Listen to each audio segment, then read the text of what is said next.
people are always dealing with the problem of pain, the problem of evil and suffering, the problem of injustice and wickedness.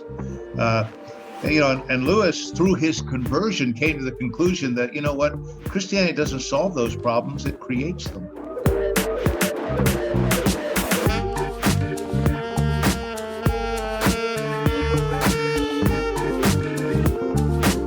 This is the Act One podcast. I'm your host, James Duke. Thanks for listening. If you enjoy our podcast, please do us a favor and help us spread the word by sharing it with others who you think might also enjoy it. And be sure to subscribe and leave us a good review. My guests today are writer and actor Max McLean and writer, producer, and director Norman Stone. Max and Norman are the filmmakers behind the film The Most Reluctant Convert, the new film based on the writings of C.S. Lewis. The Most Reluctant Convert features award-winning actor Max McLean as the older Lewis and Nicholas Ralph, breakout star of PBS masterpieces All Creatures Great and Small, as young Lewis. Beautifully filmed in and around Oxford, this engaging biopic follows the creator of the Chronicles of Narnia from the tragic death of his mother when he was just 9 years old, through his strained relationship with his father, to the nightmare of the trenches of World War I, to Oxford University, where friends like J.R.R. Tolkien challenge his unbelief.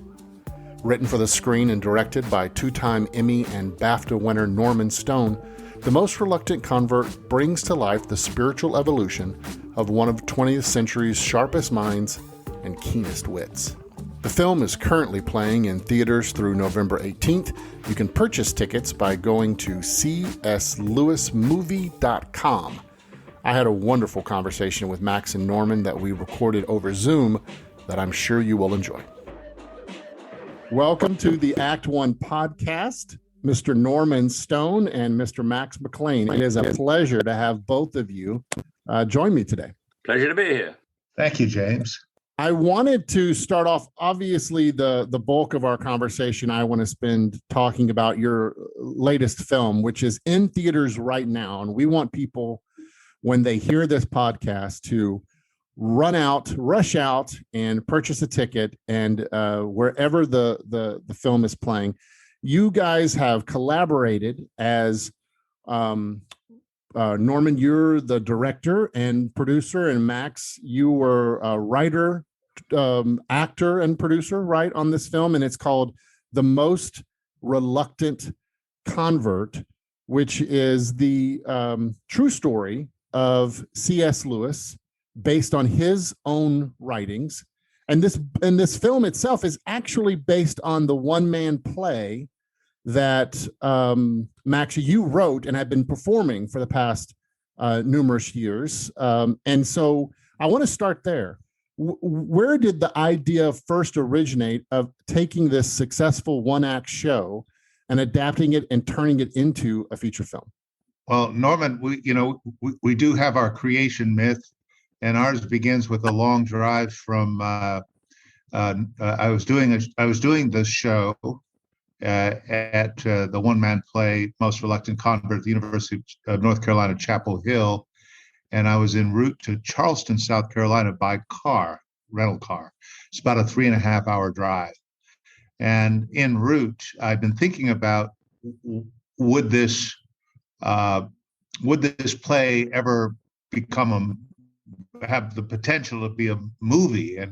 And the one person I could ask would be Norman. Norman and I met at an arts conference in Santa Monica, I believe, about 2010. Hit it off.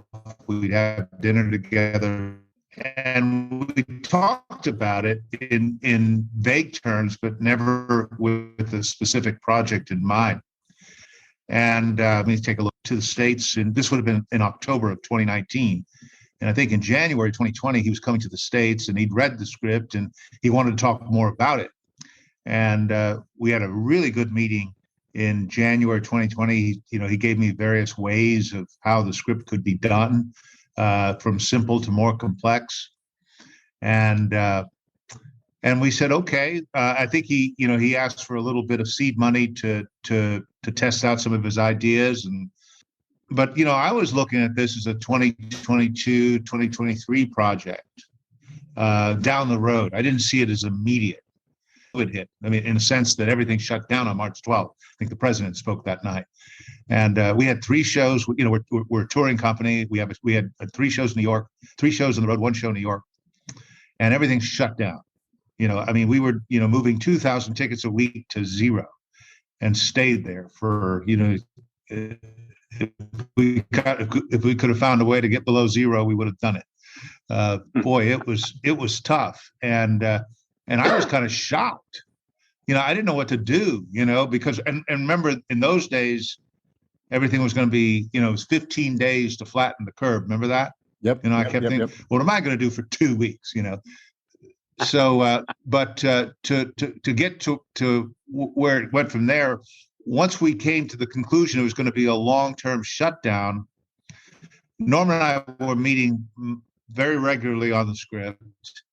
And then in one of our meetings, he said, they're going to open up filmmaking in the UK in August, and a good cast together if we were prepared to act quickly. And I asked him to confirm that, and make sure the locations we needed were available. And then I went to my board and said, could we get the money to get the film in the can, shoot it. We'll worry about post-production. We'll worry about distribution later. And they did. We got the rights from C.S. Lewis Estate. And then on August 31st of 2020, I got on a plane as big as Air Force One with less people on it, and went to London to quarantine, went to Oxford to quarantine for 2 weeks. We began production work. Norman had already been working hard. I got involved about the mid-September, and we finished mid-October, and here we are 1 year later with a finished product. That is a fascinating, amazingly, in Hollywood movie making terms, that is light speed process. Shall I just tell you a little bit about Max during that process? No, seriously, Max did phone me up from a car, and we chatted, and he then sent the script. The idea that this would be translatable from stage to screen is, of course, a very interesting one. But I came up, if you remember, Max, with 3 options. And I'm mentioning this because, Max, I am totally indebted to your bravery in going ahead with this. Absolutely. But what attracted him was the word danger, which tells you a lot about Max. I said there's 3 choices. There's one pointing the camera at the stage and doing a record of it and cutaways with audience. Which, you could make that work.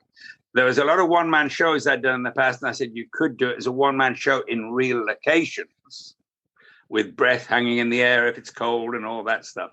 And I like those. They can work, breaking the fourth wall. But I'd done a fair few of them. And he said, what's the third? I said, that's the dangerous one.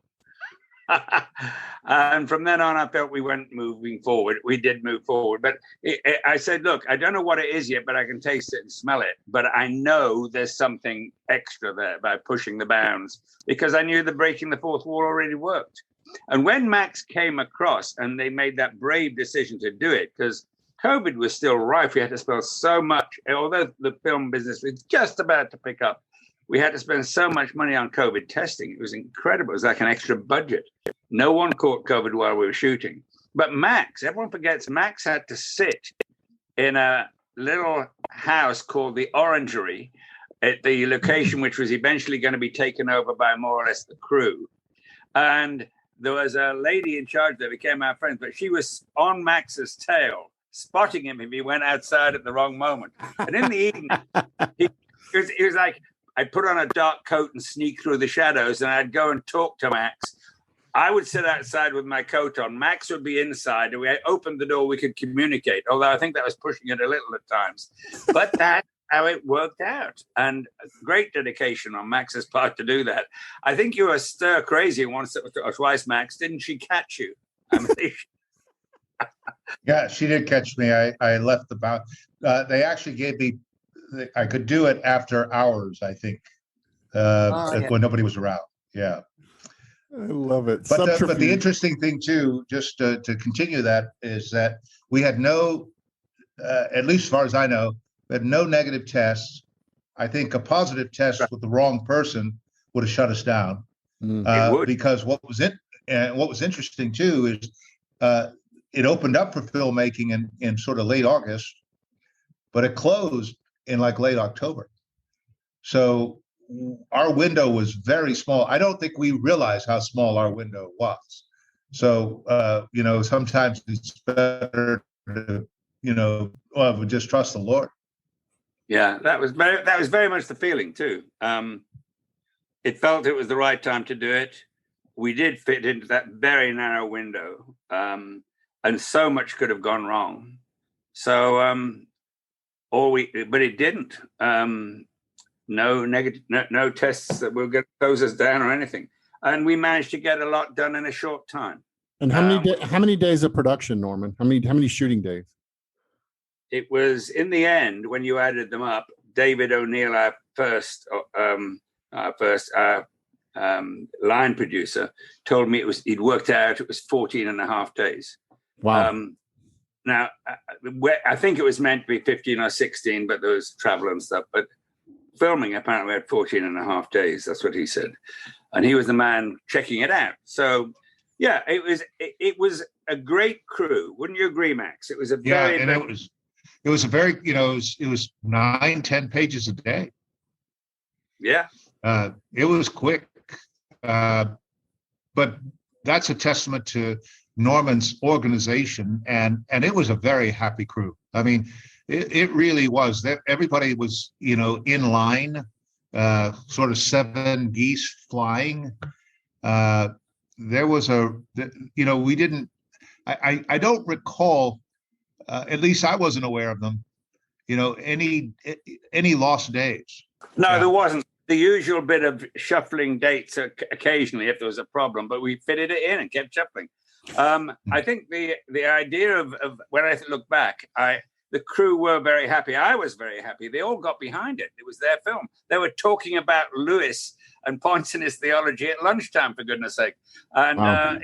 It was a really positive and let's go for it. I mean, you can tell that without giving the game away. The first scene where we're preparing to make the film, they all appear in it, basically. Now, I don't know many crews that would have done that without objection or get out of here or that's going to cost you anything. They couldn't wait. It was their film as well as ours.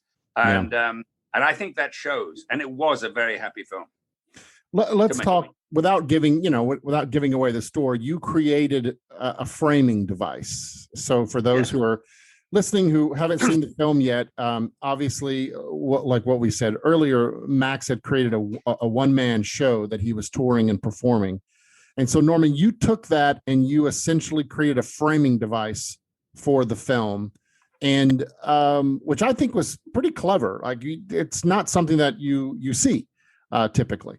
And so I think there have been one or two others. I was told Wild Strawberries by Bergman had done it. Well, listen, if they're comparing me and putting me in the same queue as Bergman.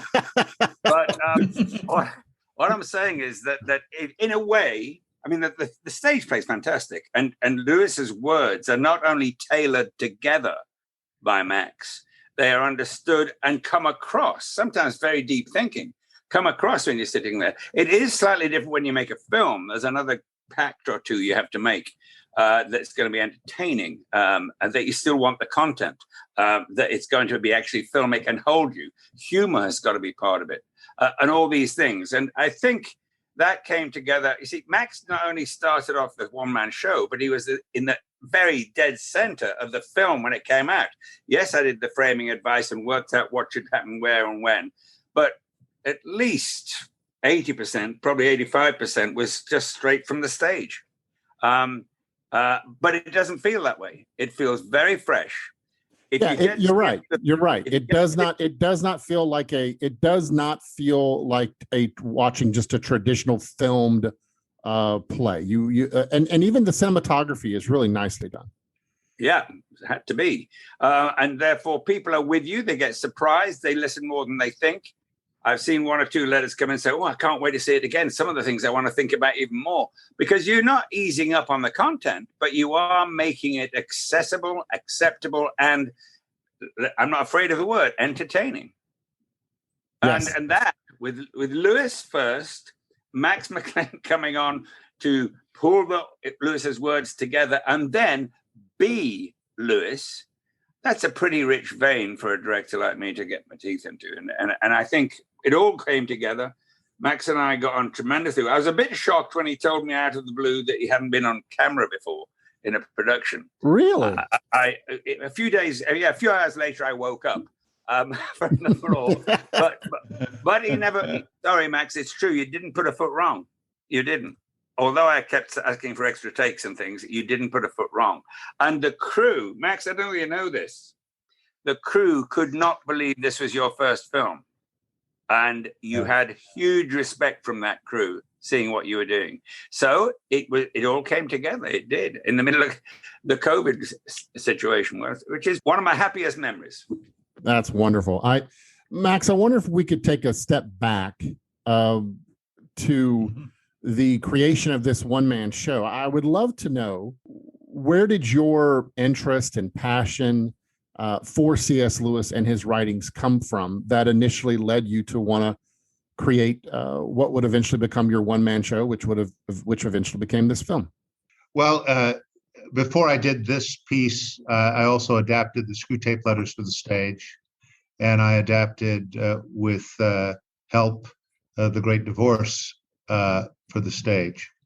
And both of those are about aspects of Lewis's spiritual journey, the challenges that he had. He's very autobiographical. He's a very deep well, and he's always going there. My first association with Lewis came shortly after my own conversion. I was an adult convert in my 20s, and I was given a couple of books, but the Screwtape letters, page 1, the guy in the I don't know if you remember the man in the British Museum, how he was about reading something of great import, and Screwtape says, "Isn't it just about time for lunch?" Yes. And then he ends that scene, and he is now safe in our Father's house. And I go, whoa.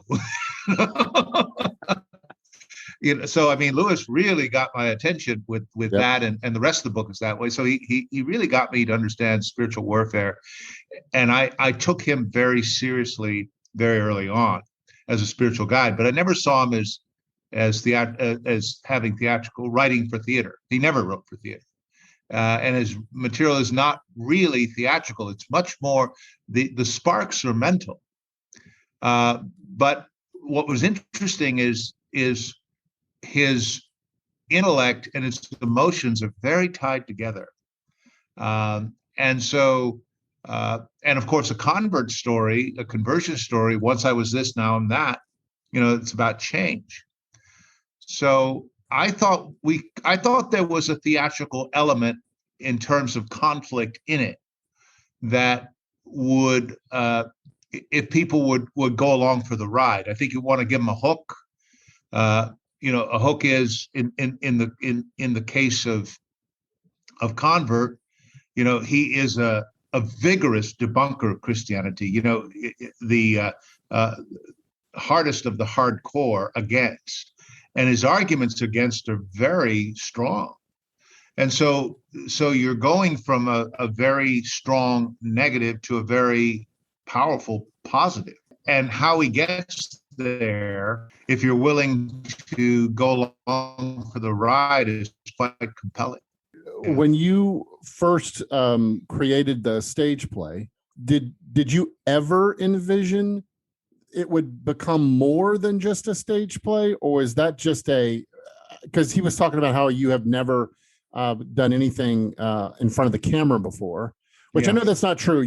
There's been cameras set in the back of the room, because I've seen you on YouTube. I've seen you on YouTube. No, but I mean, in terms of that's just following me around doing my shtick, but I mean, actually playing, for the camera with all those close-ups and all that pressure. I mean, that was I was nervous. Really? I didn't know. I always thought I was a theater actor, and the sort of caricatures theater actors are too big for film.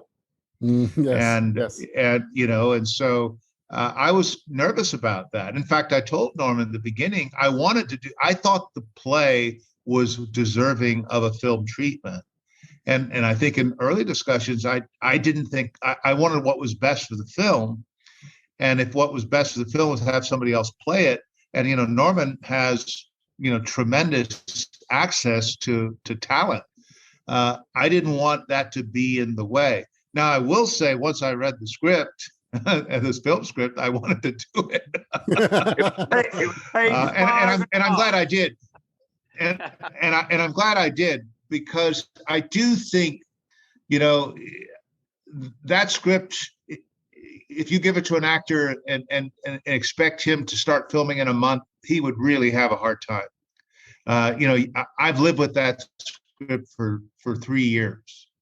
So I knew where all the beats were. I really understood Lewis's character. One of the things one of the ways I know Lewis well is the play is based primarily on his memoir, Right. Surprised by Joy. Right. And before I ever started writing the script, I transcribed that book. Mm. I wanted to follow his thoughts after him and really understand why he went here instead of there. And in the process, I got to understand his sense of humor, certainly his just the way he articulated sentences. And that was the early foundation for all of this, was that work I did all by myself back in 2011, 2012. And that was even before I ever thought this could make it on stage. Norman, the challenge of directing someone, and I know obviously you had a joy working with Max, but at the same time, was there a challenge at all in any scenes where here's someone who knows the material so well, right? He knows this material so well. Were there times when he knew it a little too well, where you wanted him to make a different choice? Because obviously on stage, he had made the same choices over and over again, and you had to sit with him and go, let's try it a different way. What was it like approaching directing Max, who had played this role so many times on stage? Yeah, you don't copy it. But I don't mind being led by someone who knows about it and then adjusting. Now, as I recall it, some of those week, 10 days, whatever it was, where I was sitting shivering outside talking to Max through an open door, I mean, we chatted through these things and we did a bit of read through. It wasn't intense, it wasn't vital. But Max knows an awful lot about C.S. Lewis anyway. He knows about performing, but he also knew this wasn't going to be on stage, which is a difference in performance. There's not every actor that can do this, by the way. I know one or two really brilliant ones. Jonathan Pryce is brilliant at it. Eileen Atkins is brilliant at it, but some of them aren't. And all it took, I mean, since Max was acting from the heart as well as the mind, and the heart of understanding and loving Lewis, so understanding what was behind the words that he himself had tailored together from Lewis's own writing, that helped a lot. The key thing, I think, is we trusted each other. I trust Max. Just because he hadn't been on film before, I trusted him as an actor anyway. He hadn't been around all my films, but he trusted me as a director anyway. And here's the key, the magic little phrase: we were both making the same film. And because I'd had to turn it towards film, and he already knew the script for the stage, we just trusted each other, and that was it. We were making the same film. We would discuss things, we'd try things different ways here and there. But the other good thing about working fast is that you don't get into too much disagreement, inner thinking, or anything like that. It just seemed to go, as I recall, Max trusted me I was looking through the camera and wanting certain things that would work. Max just said he was concerned about close-ups and things. Well, yeah, but that's part of the language of film, and he trusted me on that. I hope I listened to Max when he suggested other things. And I don't think there was ever a case where we ever came to sort of a disagreement. We may have tried it a couple of ways. I know one or two really large actors I've worked with where apparently they're meant to be very difficult, but you can always do it two ways. And I'm talking big stars. But in this case, that's it. We were making the same film. We had an opportunity which we both embraced, and we had a crew from heaven sent. Everyone was so I don't recall anything on the wrong side. Just everyone going to make it better for the others. Yeah. I also think there was almost no room for error, in the sense that we had a very tight deadline, and kind of speed was a key part. Getting through 9 or 10 pages a day. It's kind of shocking to think that we shot that in 15 days, because there were 18 locations. There was like 15 or 17 actors, with speaking parts. There was 190 extras, 240 costumes. It's 4 different periods. It's a one-man show, man. So it looks, it looks like, I mean, it was kind of approaching Tolstoy's War and Peace. I mean, now I exaggerate. But at the same time, here you find yourself shooting at Oxford.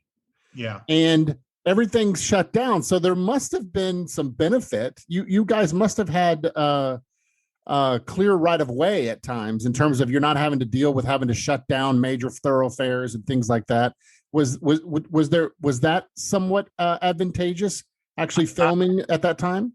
I will say one thing about that, Max, because do you remember when we were filming your middle self, Nicholas Ralph, arriving at Oxford, and we were due to be filming this arrival, and we were suddenly the permissions to film on the road were revoked. Because people would complain, if they can actually be doing a film, why can't I walk around and do what I wanted to do? So we tried to help what we could. We adapted on the spot to that sort of thing. And we didn't ever really close major roads.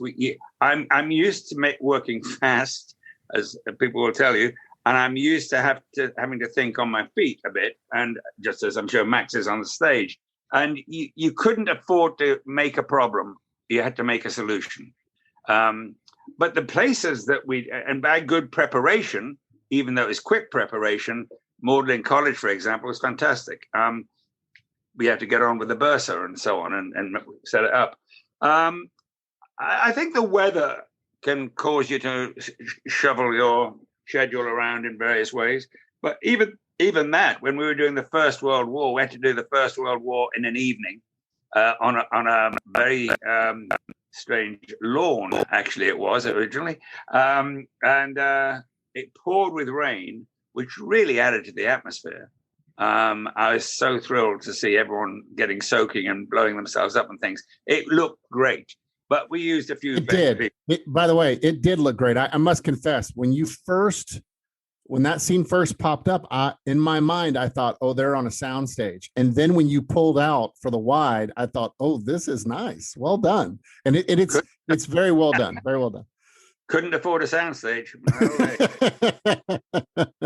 But again, everyone went for it. So the line producer on that evening took it upon himself to get gallons of hot chili and serve it up with a great grin, and that people weren't expecting it. And bingo, it was there. It was just great. Love it. That's great. I love hearing stuff like that. For me, guys, the film, one of the things that I really took away and enjoyed about the film, and I'm excited for other people to see it, is it's not melodramatic at all.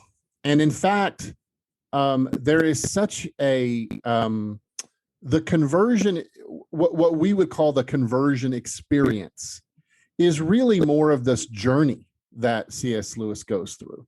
And it is, of course, it's a testament to how God rescues the whole person. It's not just his heart, but it's his mind. And because Lewis was such a deep thinker, the film goes to great lengths to explore how his mind and his heart had to convert. It had to turn. It had to change. And Max, I wonder if you could just speak to that a little bit, because I actually think that's one of the more fascinating aspects of this film. I think modern, what's considered Christian films, if you will, a lot of times they tend to over sensationalize, or for good or for bad, over sensationalize. For bad. The conversion experiences tend to be overly emotional in nature. This is not that at all. And I wonder if you could just kind of talk a little bit about basically what you know from Lewis, from his writings, and then you yourself, your approach to the performance of those moments. Well, we spoke earlier about the long path from vigorous to bunker. He lost his mother to cancer. And I thought that seems very poignant. You really get the loss of the anchor of that family. He had a terrible relationship with his father. He was, we talked about the war scene. He saw the butchery of the Great War. He called it the hell where youth and laughter go, only to see horribly smashed men still moving about like crushed beetles. I mean, that's just strong visual language.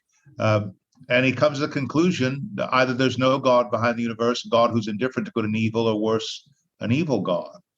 And I think that sentence resonates with a lot of people because there's people are always dealing with the problem of pain, the problem of evil and suffering, the problem of injustice and wickedness. And Lewis, through his conversion, came to the conclusion that, Christianity doesn't solve those problems, it creates them. In the sense that, the reason those are the reason those are issues is because you have some expectation that ultimate reality is righteous and good. Because if you don't have that expectation, then if it's all just, and I think the film points this out, the accidental results of physics and biochemistry, then, our day-to-day experience of evil and suffering is just a natural byproduct of an arbitrary and capricious universe. So it sets up these very important questions that we don't, I think they're all under the surface, but we need to bring them out. And so Lewis's big emotional move is one very hard for Christians to understand, is that he became a theist. He became a believer in God. And that was the kind of, he had the emotional reaction that we often say when you repent and come to Jesus. He says, no, the God to whom I surrendered was not human. Mm-hmm. I knew nothing of the incarnation. And so it was another step about who is this Jesus that is very compelling in the movie. There's that wonderful walk, Addison's Walk, where Tolkien and Lewis are having one of many conversations, and Tolkien has a line of thought that God used to make Lewis understand how significant Jesus is, because Lewis said, "Listen, I've come to believe in God, but not Christ. I don't understand how the life and death of someone else 2,000 years ago can help us here and now." And when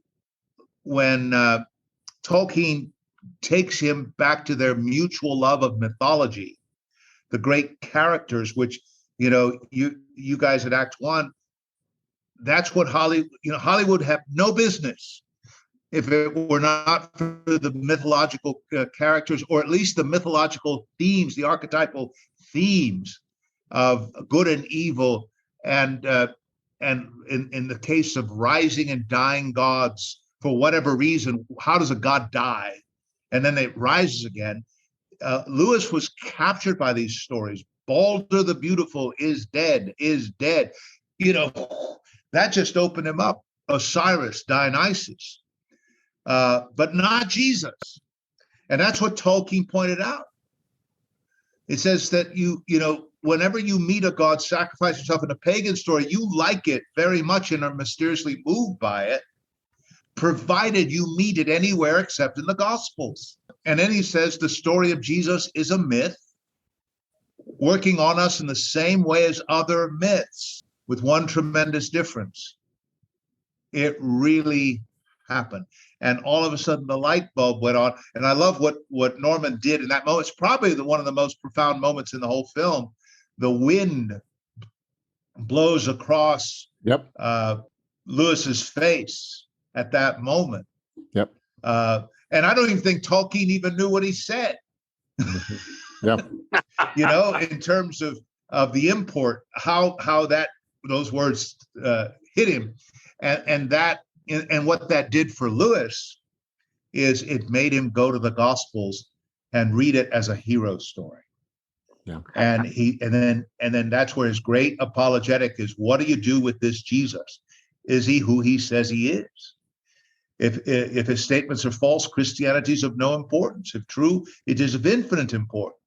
So what do we make of the recorded acts and sayings of Jesus? And that's where he came with his liar, lunatic, Lord. And it's really, really powerful. And the Lord has used it on many, many people's lives. It is really powerful. And I think for a lot of people, it gives them room. It gives them room in their own understanding of the gospel, their own understanding of finding who this person of Jesus is, because it shows how God had laid out for Lewis these breadcrumbs that he was following, and he leading him to Christ and these other people in his life. I even love the introduction of the character. I apologize, I can't remember his name, but his mentor, the older gentleman he goes to live with. The Great Knock. Yes, the Great Knock, right? Patrick, yeah. Kirk. Yes. The Great Knock. The Great Knock. He talks about how without even the time spent with him, having the intellectual discipline of study, even that is part and parcel of what led to his eventual conversion. All these things, and that's, I think, one of the things you guys do a great job of in this film is you see the breadcrumbs that eventually lead him, and that it's a process. And that, to me, I think for a lot of people when they see this film, I think it's going to be even freeing for them to realize this is a discovery process, and at the end, Jesus will meet me there. I think it's a beautiful journey that I think people will be able to go on watching this film. Yeah. I wonder if we could just spend just a couple of minutes. I've got a director and an actor here. I mean, I know you guys obviously have done a lot more, but I wonder if we could speak, and I'd love for both of you to kind of give your perspective on this. So let's start with Norman. Norman, as a director, what do you want from your actors? And then Max, I would ask you the reverse. As an actor, what do you want from your directors? So, because we have people that are listening to this podcast that are aspiring filmmakers, they're aspiring actors, aspiring directors. So for you, Norman, as a director, what are you looking for when you're casting? What are you looking for when you're directing actors? What do actors need to know that maybe they don't know that a director is looking for? Okay. It's going to sound a little corny, but when you started asking that question, the first word that went slamming in is truth. Too many actors acting, and that's not good. Certainly when you get close up in film. So I think it needs to be truth. I think every word needs to be spoken as if it had never been spoken before. It's tricky with Shakespeare. That may not apply there. Max will tell you that. But basically, even then I'd stick with that. So it's coming fresh from the tongue to the ears of the people. It's the same sort of point, really. But I also think they've got to trust the director if he's worth it. I look at it like tightrope walking. I can't walk the tightrope. The actor's got to walk the tightrope, but if he's got to trust me when I say it. And now a triple somersault, please. He's got to say. The director should listen as well. Why would I insist, like some sort of curmudgeonly old selfish creator, that everything's done the way I want? Max knows an awful lot more about Lewis in certain areas that I would ever get to. So although my job is to steer and to create the vision, I have this head that won't stop seeing pictures, and I read the script and I see it all. I must be open to hear what Max says, but not lose my way. That way lies madness. And I think that's part of the skill of being a director. And also you've got to have a visual sense of how it's going to cut together and so on. But to an actor, as an actor, I say truth, freshness, trust, I think. TFT. There'd probably be more if I sat and thought about it, but I'm fascinated as to what Max is going to say about me. Yeah, that's good. No, that's really good. Max, for you, what do you, as an actor, what do you look for and good qualities in a director? What do you need from them or want? Yeah, I think clarity is really key because I'm not going to say generally, but like with me, I've got so many things going on in my head at that moment that I'm trying to figure out, okay, how do I have to nail this moment from this thing, this and the other? And if an actor gives me too many words, I just tune it out because I've already got too many words. So I've got to, I need to know what it's different from a theater perspective and a film perspective. Norman used the word trust. That is so important because an actor does feel like he's on a tightrope. There's so much insecurity in the moment, to get this right. And even if you're doing it really, really well, there's insecurity that you're not doing it better. So it's like you're never satisfied. And that can be a real enemy. In fact, it was wonderful to see a moment in the show that I was so disappointed that we didn't have another take at it, because I thought we were just about ready to get to where it really needed to be. But, we were already in overtime and the crew was about ready to leave. They said, I don't care, you stay by yourself. But looking at it in the movie, I said, oh, that turned out really well, because I definitely wanted another take, because, you're just the actor. Actors are they're perfectionists, too much so. And in many ways, the perfectionism gets in the way of good filmmaking, good acting. So you've got to, so it really helps when you have somebody. What I loved about working with Norman is he has a very clear vision of that moment, what he wants. And if he doesn't like what you give him, he's got a really wonderful way of telling you that, and so it's, but the thing is, the reason you like it is because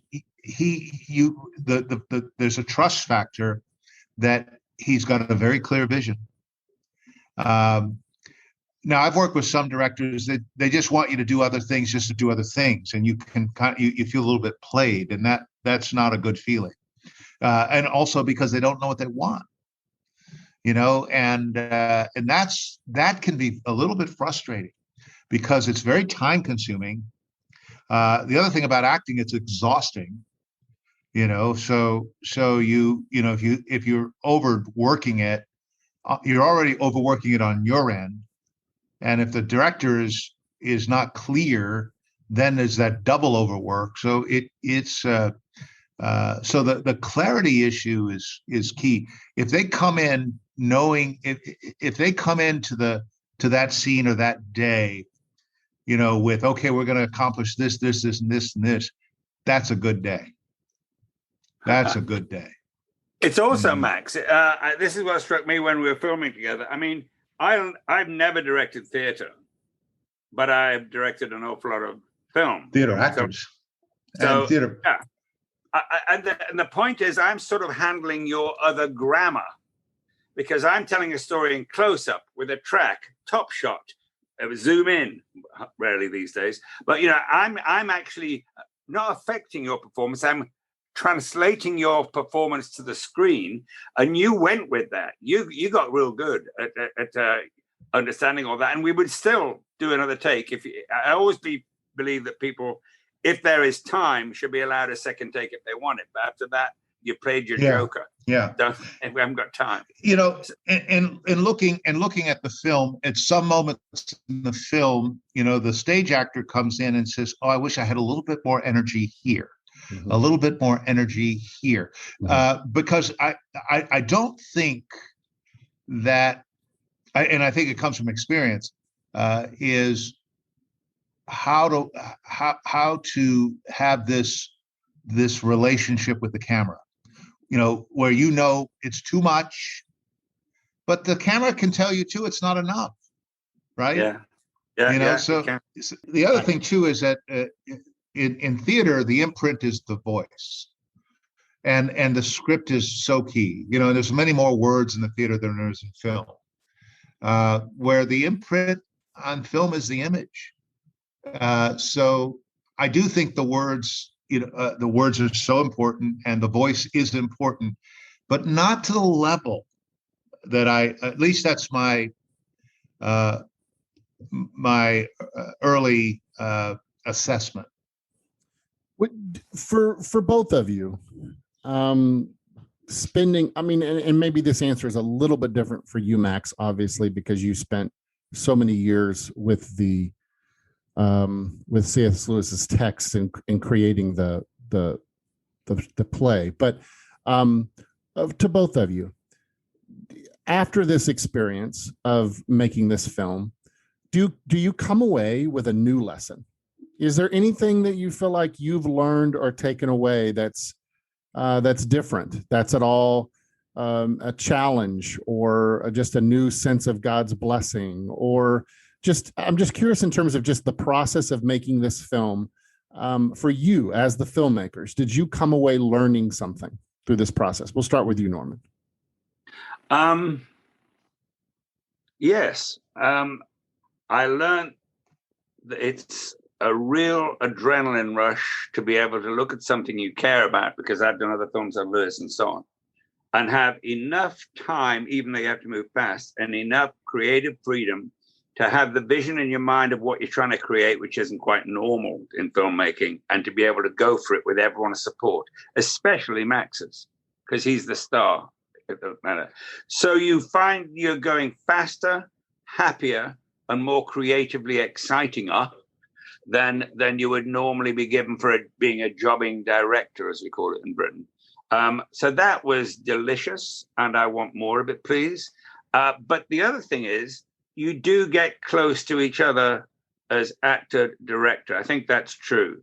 And I've seen it not happen on certain sets. And when it happens, it's just pick me up and fill my sails with wind. Let me go. And I don't know whether you felt that, Max. We didn't have time enough to talk about much of this, but I think that's true. We both knew something special was happening. And a lot of that is to cut out the slowness and the interference and the people from above saying, well, couldn't you cast that in this way? Couldn't you do this? We were making the same film from the start, and it was a blessed experience. Is that fair? I would absolutely agree with that. I came away with the experience wanting more. I want to live in those words. I want the world to hear these words. I feel this may not be exactly your question, but but I feel like Lewis, particularly with our post-Christian, post-truth, postmodern age, Lewis is a bridge to kind of reality, to objective truth, to in some ways sense, from a supernatural sense. And I also feel like his vision of Christ is a very compelling one. The basic idea is that God came from someplace else and came into our created universe and came out again, bringing us with him. That's, all his stories are a real sense of an eternal world, an eternality, and to get beyond the fear of death. That when you're old, and you're full of years, as the Bible says, that's a passageway to the next life. And one of the things that I'm become increasingly aware of in culture, particularly during the COVID period, is how we've been taught to live for now, and everything is for now. Particularly during COVID times, the sense of we have an eternal world, and here we're so stuck in this world, and we're so afraid of death. We're so afraid that of making a false move, and there's all this safety, and in Great Divorce, Lewis talks about this feeling of safety that we need. That it's not even real safety; it's just the feeling of it, because we're just so afraid to really look at reality in the face, and that's what Lewis helps us do. One of the joys of historic Christianity is that we stand on the shoulders of other great men and women and saints of God who have thought long and hard and have studied the scriptures and wrestled with the same questions that we have wrestled with. Maybe not in the same context. Maybe Augustine wasn't wrestling with how artificial intelligence works, but he was struggling with the idea of who is man, and what is sin, and and let me just and this is one of the reasons why I want to make theater and film with this worldview in the background, because if we don't make it, nobody else is going to make it. Because the kinds of people coming out of film school don't come from this worldview. Yep, that's right. And so there, it's all this, well, whatever is out there. With the only exception, we touched on it earlier, was those archetypal myths, which is the true myth, which actually point to the true myth. So I think that's because that's bedrock reality, bedrock truth. So the point is that the experience of making this film is to continue to make more that touch at this level. Yeah. And I think that individuals like Lewis and others, we can continue to stand on their shoulders and be able to read what they've written in the past and look towards the future and try to figure out our present, because our present is pretty messed up. It's pretty scary. Yeah. I think that it might be well worth mentioning. There have been one or two cases, Max and I already know of. The open-minded secularist can absorb this and eat it up for lunch. They do. I've had one or two extraordinary emails from people who are not Christians, but who take it on as a real challenge to their own thinking, if they're honest and open. And these characters, that sort of person is not usually being fed much by the Christian community in terms of film and stuff. It's I'm an evangelist. I'm an evangelical, but there's an awful lot of people out there that need to be listened to and talked to and fed the thinking and fed the friendship. It's not all mega blasting shouting. And it's that challenge. I talk a lot, so it's a challenge to me to realize that listening is also quite important. But this film does speak to them, and I want it to speak to them. Well, and I want more films like that to speak to them. It's an excellent point, Norman. And there's one more thing that I think we haven't touched on. You just touched on it, and that is relationship. Like this film points to the fact that the relationships, the good people that were around, that Lewis found himself surrounded by, that his friends, they led him to Christ. And you can't miss that. Perhaps you can find God in a book, ideally the Bible, but we also know that people have done horrible things in history who memorized entire books of the Bible. So we know that knowledge, just the accumulation of knowledge, doesn't transform a person. But in the context of relationship, this opened up things for Lewis that it will do the same for you. And if you're, I heard someone once say the Bible has very little, if anything, to say to a Lone Ranger Christian, right? Like if you're out there on your own by yourself, just trying to make it has very little to say, but it has everything to say to someone who's trying to live life in the context of community, surrounded by people, trying to learn and grow in that relationship. And you guys actually touch on this because you see this even in a small way in your film in terms of how those friends impacted Lewis himself. Is that something that was something that you took away, Max, in your studies of Lewis in terms of the importance of these men? I think a lot has been written about the Inklings and so on. Yeah, and so forth. But in this case, it was like Owen Barfield was a college buddy, and Tolkien was a faculty buddy. They talked about what they were interested in, and they changed their minds. They changed each other's minds, and of course, there was something to the fact that changing your minds is also related to changing your thinking, therefore changing the way you live. They were all connected.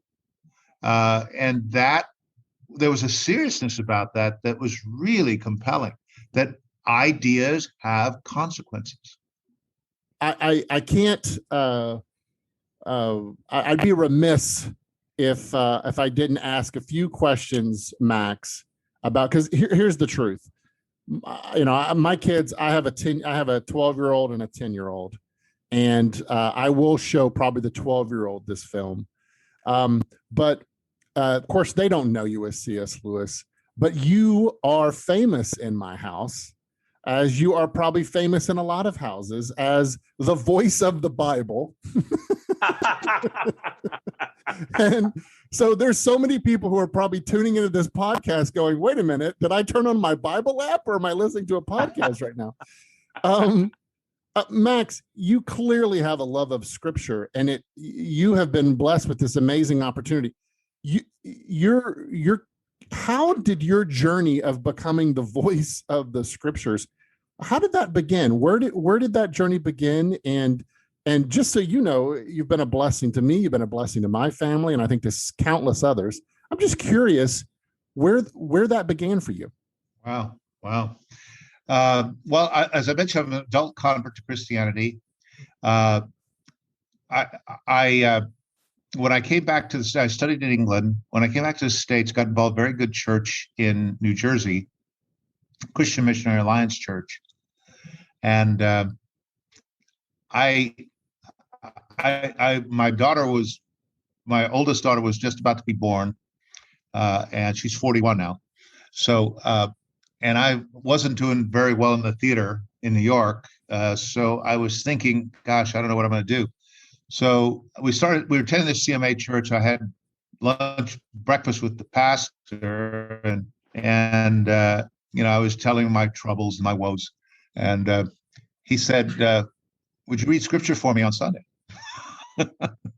I said, yeah, I guess. Yeah, how's that going to work out? I mean, I'm trying here to tell you about my woes. You want me to read scripture? So, but it was interesting because he realized he could hear my voice, he could hear the training, and the work of an actor, particularly in the British way of teaching. It's so text based and technique based.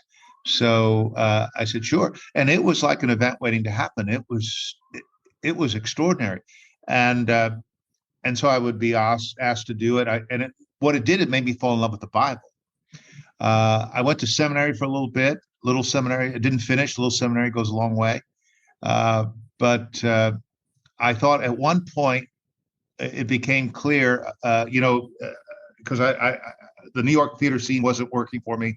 So I thought, why not use the skills and techniques I developed in the theater and apply it to the Bible? And so what began was doing one-person shows of Mark's Gospel, Genesis, Acts, and that's where sort of the career began.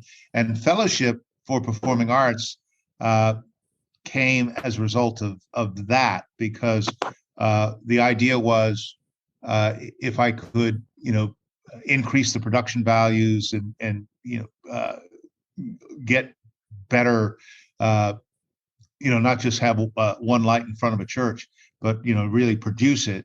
And so that's how Fellowship got going, and then we sort of migrated from doing Bible productions to C.S. Lewis productions, and now we want to do others as well. Well, it's your voice is, I think, one of the best voices around, and I'm sure other people have said that to you, and it is a real treat. Thank you. Yeah, it is a real treat whenever, and I wonder if just so that we're clear on how people can see this film. Basically, this film, it came out in theaters. Was it November 3rd? And it was just supposed to be one night only, right, guys? Yeah, it's one night, right? One night, and now it's through November the 18th, and we'll see what happens after that. In America, everywhere, cslewismovie.com. cslewismovie.com. It's usually geo-targeted to where you are, and it'll lead you to the nearest theater. Yeah. So we encourage people to get out there to see it in the theaters. I'm sure at some point it'll we'll have other means, but unfortunately we can't talk about it because of the movie chains won't let us talk about it contractually. So but yeah, we do have plans for it beyond this as well. Absolutely. Well, you see, I'm British, and when the Americans started to say, we'll put this up in theaters, I said, really? I didn't really shoot it for the cinema, between you and me. It was meant to be a sort of a streamer, or like the BBC Shadowlands or something like that. Mm-hmm. Because the budget reflected that, for a start. But when they said we're going to go in cinemas, I said, really? Now, I knew the film pictures were good enough. I knew that the quality of the piece would stand up. It wasn't really that long, but it was a good idea. When they told me they'd do it in one night, I thought, okay, what a clever idea. There you are. Instead of paying masses of money on publicity, you're spreading the word, and people are paying you tickets to go and see it. That is a masterstroke. Well done. And then it came to the day, and they said, we're going to have 300. By that time, it came to last Wednesday, it was maybe 400. In actual fact, it was 500 cinemas. And I have never been associated with a film which became the second most watched film in the whole of America, second only to Dune, which that really took some swallowing. I couldn't quite get that. And then to find out that another place I was visiting, Kentucky, they'd sold out 4 times at one cinema with still 3 weeks to go. Wow. I thought, well, goodness me, we're hitting an audience here. No, we're hitting a hunger, which intrigues me ever since I've started making films. I was a Christian before I started. So this was an unusual thing. And then they're going to extend it. And then this is happening and that's happening. And the pick up the box office is this. I mean, basically people want to see it. And I do connect that to a couple of things. The COVID situation, as I think, reminded everyone of their mortality. I really think that's true, certainly in Britain. And the last time we had that sort of mortality shock was probably in the Blitz. When C.S. Lewis, of all people, took the train from Oxford into the Blitz in order to explain in bluff common man's language what the Christian faith was. And I've said before, it's apparently true that pub owners would be shouting to their people, "Shut up, everybody, quiet, quiet, Mr. Lewis is on the radio." And they'd all have to suck their pints while listening to C.S. Lewis talk about the faith and talk about Christianity. It became, of course, mere Christianity. But when you think about that, those people, I said to someone earlier, Mrs. McCavity on the corner street, she got blown up by a bomb. They'd lost their parents, they'd lost their father, they'd lost their uncle in the war. And that was a ready thing. That was right there. And I think that audience was keen or keener to hear what was going on. I don't know any time since then. We've lost a lot of people in COVID over here, and I know America has there. But my goodness, we are aware of our limited mortality, including climate change and everything else. The world is not in a good place. Western culture is not in a good place. So suddenly you're having to look at that in the mirror. You are immortal. What next? And I think maybe that, and certainly Christians who want to know more about Lewis and think, well, my friend would be interested in this. I think that's a legitimate following wind. But otherwise, I'm just glad that Americans want to see something like this. My quote, I keep slightly misquoting Milton deliberately, when there's a poem where he said, "The hungry sheep look up and are not fed." And that was about a poem back in the 1700s where the church congregations were going into church, and the priests and the ministers didn't really believe it themselves. I'm saying it in the context of those thinking, open-minded non-Christians. We're not providing for them in any sensible, sensitive way. So this sort of a general challenge to their thinking, and they can disagree or not disagree, but they'll be thinking. And that is something I'll be thinking about a lot more myself. How come this hits such an instant tune? But I don't think it's a flash in a pan tune. I think it's where our potential wider audience it really is. If we take it seriously and make good films and say, how about this? We may have to have a filmic inklings. That's what we may have to do. There it is. That's your next project. Boy, this has been such a treat. Thank you, Norman. Great words of wisdom. Thank you to both of you for you and Max, and just it's been a joy speaking with you guys today. And let me just say, if it's okay, let me just always close these with a word of prayer. May I pray for you just real quick? Let's pray. Please do. Heavenly Father, thank you so much for these gentlemen. Thank you so much for the life of C.S. Lewis. Thank you so much for this film. Thank you so much for all the hard work that they put into this. God, we pray that you would use this film to bring you honor, bring you glory, and to open up many who are wrestling with who you are and the truth of who you are. And may the truth of who you are be revealed to those who are open to it. And thank you for Norman. I just pray a blessing upon him. Thank you for Max. Pray a blessing upon him, and bless their families, bless all their work endeavors. And we love you. We pray this in Jesus' name, and your promises we stand. Amen. Thank you for listening to the Act One podcast, celebrating over 20 years as the premier training program for Christians in Hollywood. Act One is a Christian community of entertainment industry professionals who train and equip storytellers to create works of truth, goodness, and beauty. The Act One program is a division of Master Media International. To financially support the mission of Act One, or to learn more about our programs, visit us online at actoneprogram.com. And to learn more about the work of Master Media, go to mastermedia.com.